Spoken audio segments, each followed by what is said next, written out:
नमस्कार और स्वागत है आपका अपने YouTube channel study with news में। और जैसा कि आप जानते हैं हम लोगों ने अपने नागरिक शास्त्र NCERT जो बेस्ड है उसकी हमने क्लास शुरू की है। हिस्ट्री हमारा पूरी तरह से कंप्लीट हो चुका है और अगर आपने उसे नहीं देखा है तो प्लेलिस्ट में जाकर हिस्ट्री को जरूर पढ़ें। तो हमने इतिहास में हमने नागरिक शास्त्र में सिविक्स को पढ़ा है और हमने संविधान के भागों को पढ़ा है, जिसमें से हमारे 2 भाग कंप्लीट हो चुके हैं। आज का जो हमारा संविधान का भाग है वो है 3।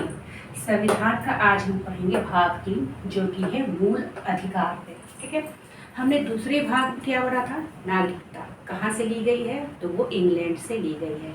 और हमारी जो नागरिकता है वो एक कहरी है या दोहरी? एक कहरी है। ठीक है, इसे आपने जाना। मूल अधिकार जो है ना वो अमेरिका से लिया गया है।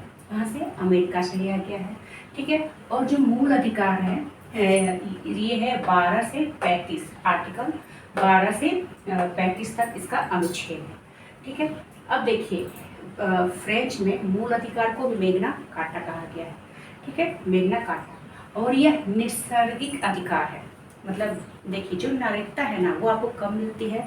तो जब आप 18 साल के हो जाते हैं तभी आप नागरिकता का उपयोग करते हैं। ठीक है, वोटर कार्ड, आई कार्ड, ये सभी। और इससे पहले आप क्या करते हैं? अपने माता पिता की नागरिकता का उपयोग करते हैं। लेकिन ये जो मूल अधिकार है ना वो नैसर्गिक है। इसका मतलब ये आपको जन्मजात ही मिल जाता है, जन्म से ही आपको मूल अधिकार जो है वो मिल जाता है। देखिए अब इसके रक्षक कौन है? मूल अधिकार के रक्षक आपको दिया तो गया है ना। अब इसके रक्षक कौन है? तो हाई कोर्ट और सुप्रीम कोर्ट दोनों ही मूल अधिकार के रक्षक कहे गए हैं। ठीक है, अब देखिए इसे कह सकते हैं कि हमेशा के लिए दिया जाता है, लेकिन कुछ ऐसी परिस्थितियां होती है कि इसे कुछ देर के लिए रोका जाता है। ठीक है, मतलब इसे निलंबित किया जाता है। करता कौन है? तो इसे करता है राष्ट्रपति। ठीक है, इसे कुछ समय के, जैसे आप देखते होंगे कहीं पर रैली वगैरह या फिर कुछ कर्फ्यू जैसे होता है तो वहाँ पर मूल अधिकारों को कुछ समय के लिए, कुछ टाइम, कुछ दिन के लिए रोका जाता है मूल अधिकार को। तो नैसर्गिक कर सकते हैं कि निलंबित राष्ट्रपति के द्वारा होता है। और हमेशा के लिए कौन हटाता है? तो राष्ट्रपति से भी ऊपर कौन है? संसद। तो हमेशा के लिए मूल अधिकार को कर सकते हैं कि कौन हटाता है? तो संसद। ठीक है, इतना आपका मूल अधिकार के बारे में कॉन्सेप्ट क्लियर हो गया। तो देखिए अब इसमें जो भाग 3 है हमारा मूल अधिकार, इसमें सबसे पहली जो अनुच्छेद है वो है 12। और इसमें पहली बार बात की गई है परिभाषा के बारे में। ठीक है, मूल अधिकार की परिभाषा के बारे में बताया गया है कि क्या है। और इसमें राज्य के बारे में बताया गया। देखिए राज्य का मतलब ये नहीं होता है कि बिहार, झारखंड, यूपी। ठीक है, यहाँ पर उस राज्य के बारे में नहीं बात हो रही है। इसमें आपको राज्य का मतलब हुआ कर सकते हैं संसद। ठीक है, कर सकते हैं कि मतलब जिसके अपने नियम कानून है उस पर कोई और दखल नहीं देता है। जैसे कि रेलवे का हो गया, उस पर कोई और नियम कानून नहीं लगा सकता है। संसद हो गई है ना, यहाँ पर कोई और आपको रोक टोक नहीं सकता है, अपना नियम आपको नहीं थोप सकता है। ठीक है, देखिए कर सकते हैं भाग 3 जो हमारा मूल अधिकार है उसमें जो पहला अनुच्छेद है वो मूल अधिकार की परिभाषा को बताता है। ठीक है, इसमें यह बताता है राज्य के बारे में। राज्य का मतलब आपका बंगाल, बिहार, झारखंड, इस राज्य के बारे में यहाँ पर चर्चा नहीं की गई, बल्कि कर सकते हैं कि यहाँ पर चर्चा की गई है संसद के बारे में। मतलब यहाँ पर चर्चा की गई है कि ऐसी संस्था जो अपने आप में सर्वोच्च हो, ठीक है, उस पर किसी दूसरे के नियम कानून नहीं चलते हैं। ठीक है, जैसे कि संसद हो गया, supreme court, high court, railway हो गया, है ना। तो कह सकते हैं कि यहाँ पर पहला अनुच्छेद आपको इन सभी के बारे में बताता है। ठीक है, कि वो अपने आप में संपूर्ण है, उनके ऊपर किसी और के नियम कानून नहीं चलते। दूसरा है अल्पीकरण। अल्पीकरण का मतलब क्या होता है कि आपको मूल अधिकार तो दिए गए हैं, ठीक है, लेकिन इसका मतलब ये नहीं है कि आप किसी दूसरे के अधिकारों का हनन करें। ठीक है, उसमें आप हस्तक्षेप करें। तो मूल अधिकार जो है वो भी आप कह सकते हैं कि वो अल्पीकरण है। पूरी तरह से आपको इसमें छूट नहीं दी गई है। जो 14 अनुच्छेद है वो कहता है कि विधि के समान समक्ष समानता। विधि का मतलब नियम कानून।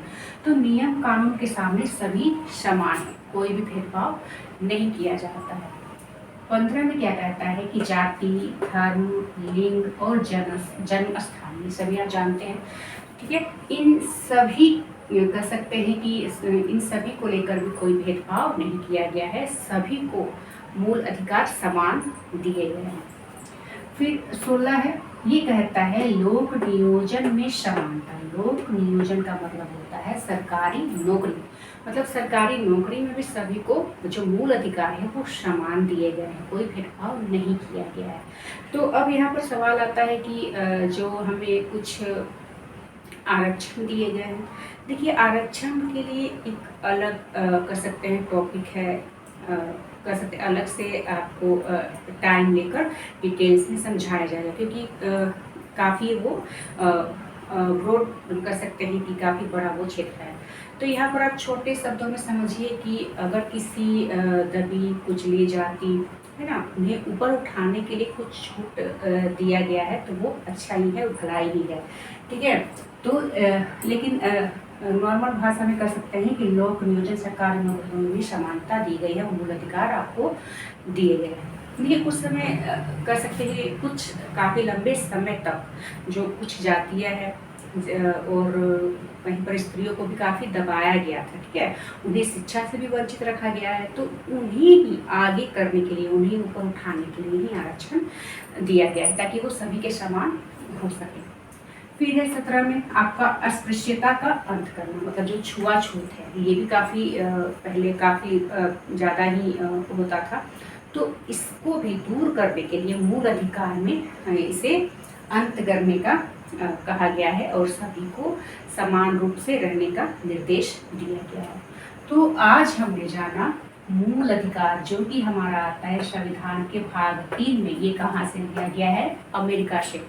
अनुच्छेद 12 से 35 आपको मूल अधिकार के बारे में जानकारी देता है, ठीक है। फ्रेंच में मूल अधिकार को कहा जाता है मैग्ना कार्टा, यह नैसर्गिक है, नैसर्गिक अधिकार है, मतलब हमें जन्म से ही ये अधिकार मिल जाता है, ठीक है। इसका रक्षक कौन है मूल अधिकार का? तो हाई कोर्ट और सुप्रीम कोर्ट दोनों, ठीक है, दोनों ही। इसे निलंबित कौन कर सकता है? राष्ट्रपति। इसे प्रतिबंधित कौन कर सकता है? तो संसद, क्योंकि राष्ट्रपति से भी ऊपर है संसद। संसद में कौन कौन आते हैं?